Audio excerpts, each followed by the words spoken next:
Lo que a assistência que a polícia dona, não muito coisa que nós temos que registrar, pero lá nos bancos aí também policial mesora. A polícia investigando um caso também que é um pouco estranho. Um auto de família com um homem dentro, aí a policlínica e aba um homem que estava bastante malo na poli.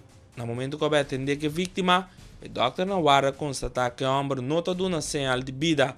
Fora investigação preliminar, a salina claro que a vítima faleceu por de circunstâncias não dudosas.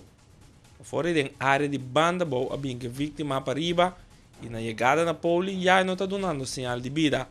Fiscal do Ministério Público ha dado ordem para confiscar corpo sem vida de homem Devani Federico Frutal, na cena Corsau de 19 anos de idade, para mais investigação. Recherche está continuar com a investigação.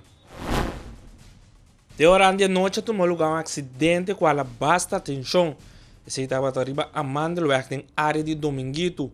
Um grupo de jovens que estava arriba bicycle, estava a correr e caminhando aqui. E de repente, na toma nota que falta um jovem que estava a mita. Na vira para trás e a mira com o auto a dale.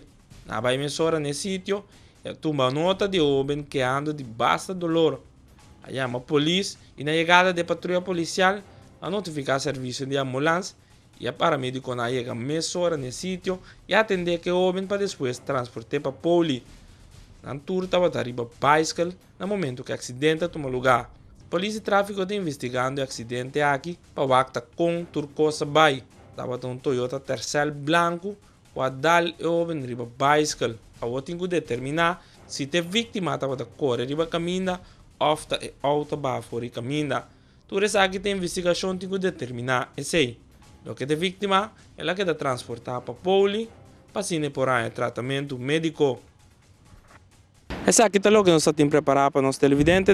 Danke para sintonizar a secção policial e siga em sintonia de Telenotícia.